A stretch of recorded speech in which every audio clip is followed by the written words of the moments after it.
Political globalization, it refers to the development of international organizations like the UN, NATO, or WHO, and other bodies operating at a global level. So it means, in terms of war,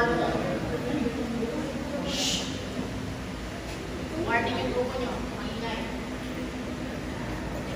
Dapat.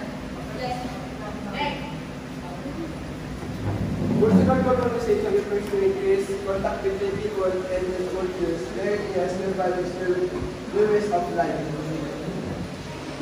Ang benefits namin. Benefits namin ay benefits din nila kasi yung pag kami, yung mga knowledge namin and values namin. Ayos yan. Nakatanong yan. Yung benefits namin na benefits din nila kasi yung knowledge and values namin ay nagmula sa amin tapos natutunan nila kasi yung sabi ng mga pamangkin. Mahalapan ka ng butas, tanong sarili mo, bahala ka sa akin. Kalma mo yan. Yung benefits po nito, ma'am, yung ano, yung benefits po nito kung sa amin, ma'am, yung pwede kang makapunta sa ibang lugar para malaman mo yung culture ng isang tao at malaman mo kung ano yung ano nila, yung values na meron sila doon.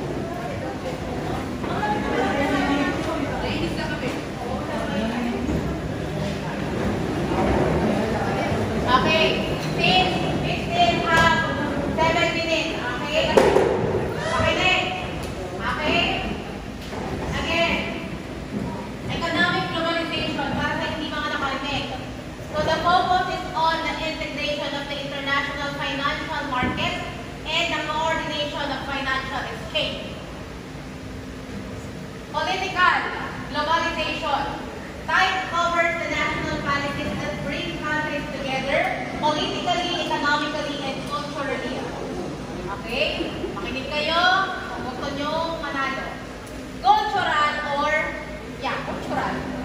Okay? This aspect of globalization focuses in a large part on the technological and societal factors that are causing culture to converge. Okay, so let's stop the timer and let's start the debate. Kapag tinuro ko ng pentense, kayo ang una magsasalita. 30 seconds ha. O tawag niyo kung babagagin dito ha. Teacher lang ako dito mga parang gusto mag-live sa Facebook. Okay. Dapat nilive ko na lang pala, ma'am. The first question.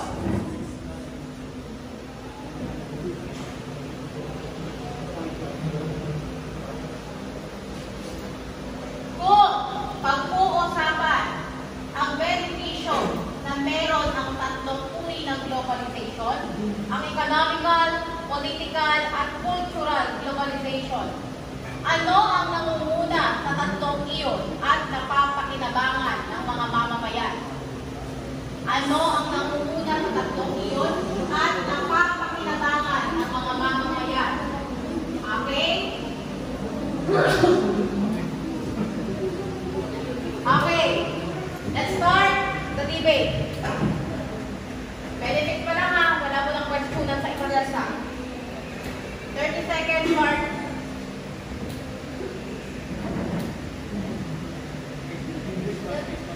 The development and growing influence of international organizations such as the UN, malalim na ugnayan natin sa ibang bansa po. Para magkaroon tayo na mga investment.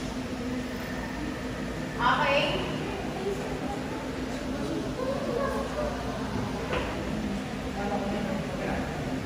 Okay.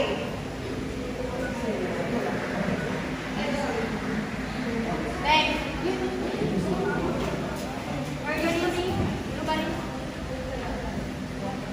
Globalization, ma'am, is start with us. Kasi kami yung nakikipag-accure sa iba't ibang bansa. Kami yung pupunta doon, kumukuha ng info, and then yung info, yung benefit na nakuha namin is magiging benefits nyo. Kasi sa amin, is parang about communication.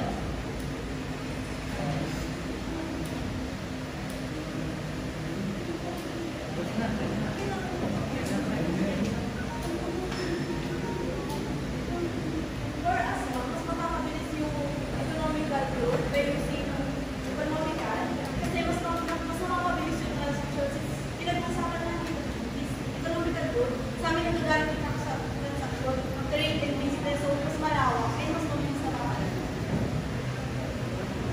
mais sa atin din.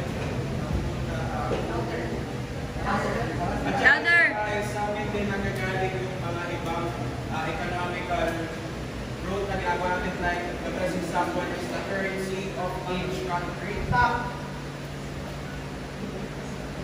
Okay. Ganito ha. Okay, hindi maganda yung debate nangyayari kasi hindi nag-intend. Bakit? Kasi binabasa ninyo. Class, okay, makinig. Yung sa economical kasi, yung sa kanila, makinig muna. Huwag na kayo mag-English kasi magmumukha lang kayong nakakatawa dito. Tagalogin nyo na para masabi nyo yung loopin ninyo. Yung kinalim, okay, yung economical globalization class.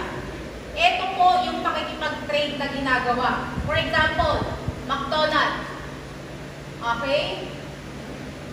Yung McDonald's, for example, dito nagsimula sa Pilipinas. Ngayon, para lumaki yung ating economical, o para lumago yung ekonomiya, makikipag-trade din tayo sa US. Ibebenta natin yung branch ng McDo doon.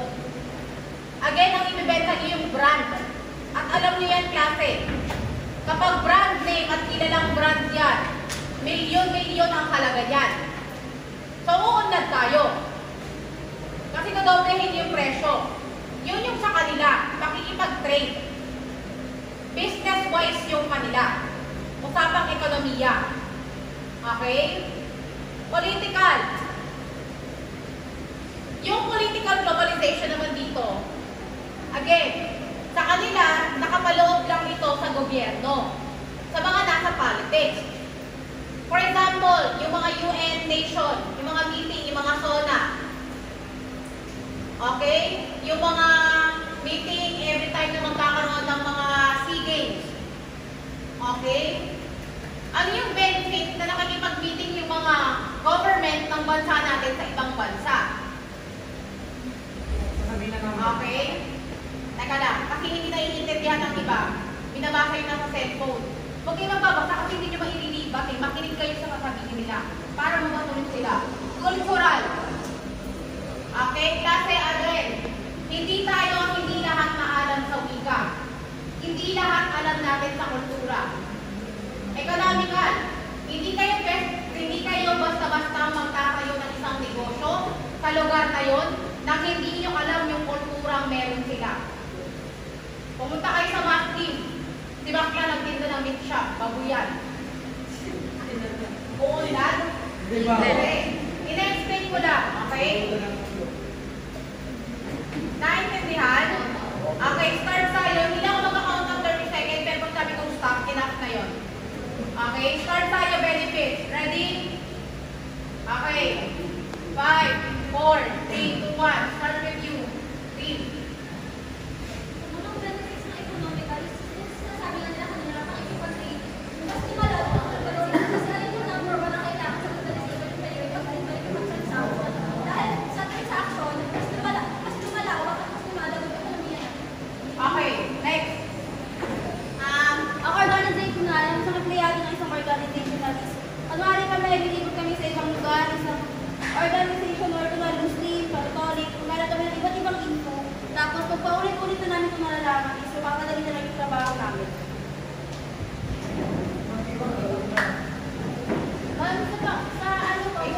Political globalization, mas mapapalawak kung dito yung pakikipag-ugnayan natin sa ibang bansa. Magkakaroon po tayo ng maraming investor sa pamamagitan nito. Para makukuha natin yung loob ng ibang bansa para makapag-invest dito sa atin sa Pilipinas. Okay, bakit kayo ang magpakikiamas may benefits? Kayo?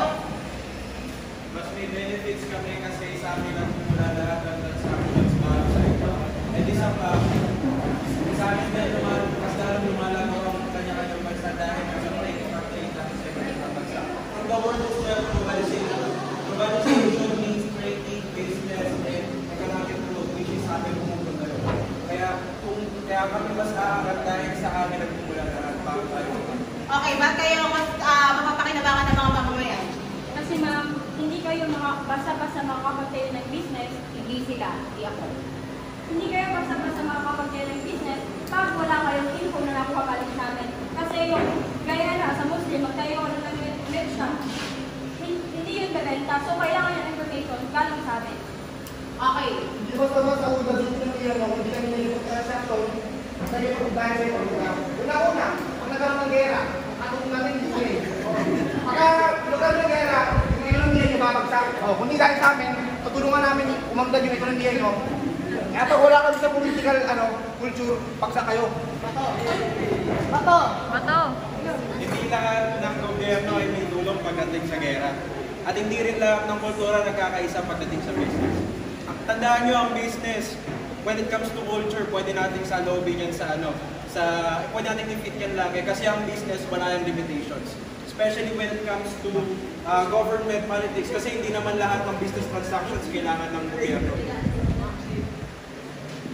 Isipin nyo ngayong pandemic, kung wala tayong connection sa World Health Organization, paano tayo makakasurvive sa ekonomiya natin? Kung wala yung vaccine, hindi tayo aangat, hindi tayo makakabawi.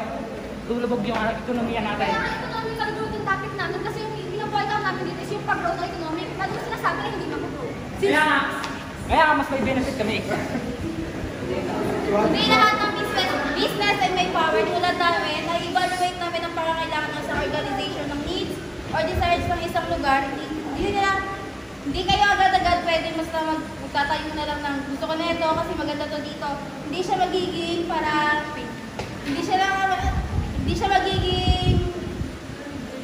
makikilala sa isang lugar na yun pag alam nyo wala silang kwentang business na yun. Parang hindi related sa lugar na yun. Okay, yung trade ng business kung walang politics, diba? Dahil mga business sinadaan sa mga city hall, kumukuha ng mga business permit, tapos sasabihin nyo wala kami pakinabang. Kayo, pinupunteriya. Kung hindi iaalam ng politics yung pwede pag-trade na, which is yung sa amin, yung economical growth, paano unag yung bansa? Paano unag yung mundo? Wala rin nag-ibang bansa kung di dahil sa amin. Globalization, mas mabilis kami magpalabot. Tsaka yung pinapoint out naman namin dito is trade and business. When it comes economical, nakapaloob dito yung financial management. Pwede kami kumilos without using political or cultural. Bawal yung kumilos. Cultural. Bakit yung ibang bansa, at sa Japan, ba't mo nagsarap pero hindi siya dahil sa trade, hindi rin dahil sa political. Dahil sa kultura natin, wala tayong experience. Katulad ng Japan, yung typhoon, tinuturing nila hindi disaster. Pag nagka-typhoon sila, earthquake, after 1 week, nakaka-resolve na sila. Hindi katulad sa atin dito. Pag typhoon, it will take like 1 year. Hindi pa sira yung daan, pero inaayos na natin. So wala rin kwenta yung trade, yun yung political, kung pangit yung experience ng nation natin. Ayun na yung culture.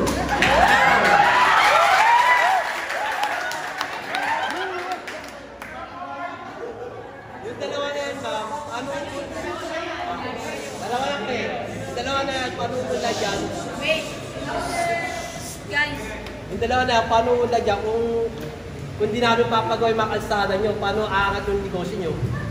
Paano nga kayo magkakaroon ng pagpagawa kung wala kami? Kasi hindi naman kayo magkakaroon ng pondo kung wala kami sa inyo. Kasi ang alam ko lang yan, meron kayong mga tao na nagbabayad ng sa inyo. Paano kayo magkakaroon ng pera kung wala kayong mga business man? Kailangan pa rin ng pera na mag-i-invest sa amin. Kasi sa amin kayo kumukuha ng pondo. Kailangan ng isang bansa ng pinuno. Guys, patapusin nyo muna yung isa.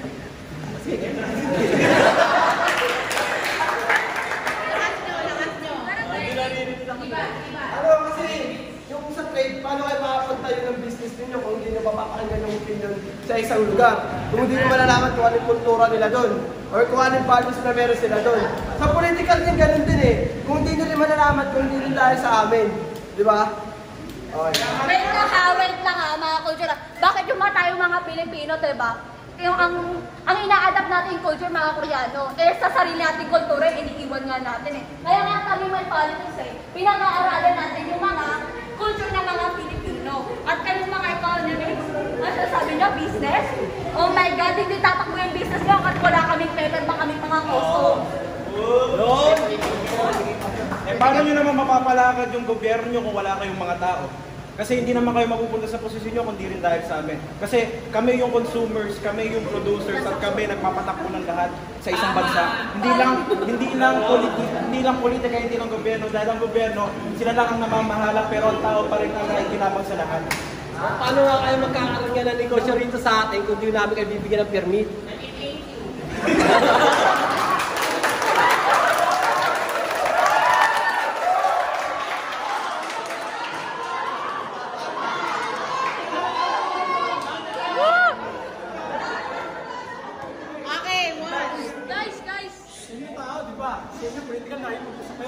isipin nyo, bakit, let's say United Nations, bakit yung ibang bansa hindi nakikipag-agree sa atin? Kasi nga yung kultura natin hindi umuunlad. Umaasa tayo sa iba, tayo nawawalan.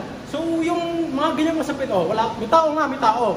Pero kaya nyo bang sabihin sa ibang bansa na, mag-invest kayo sa amin kasi may experience kami? Hindi, kasi wala tayong napapatunayan kasi lahat ng education natin, government natin, lahat bagsak political. Nakikipag-usap kayo sa United Nations, ano nangyayari? Tinatanong nila, ano experience nyo? May norms kayo? Ano practices nyo?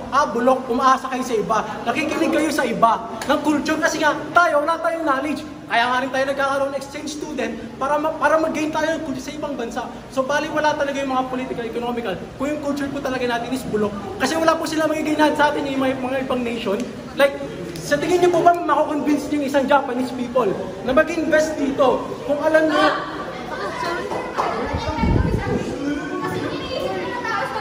Wala na sa utak ko sa sarili ko. Hindi ka magiging economist kung wala kang background. Lahat ng magiging economist is may nag-aralan. Saan pa naman galing yung background ng isang nation? Saan pa naman galing yung background ng isang nation? Cultural, norms, practices.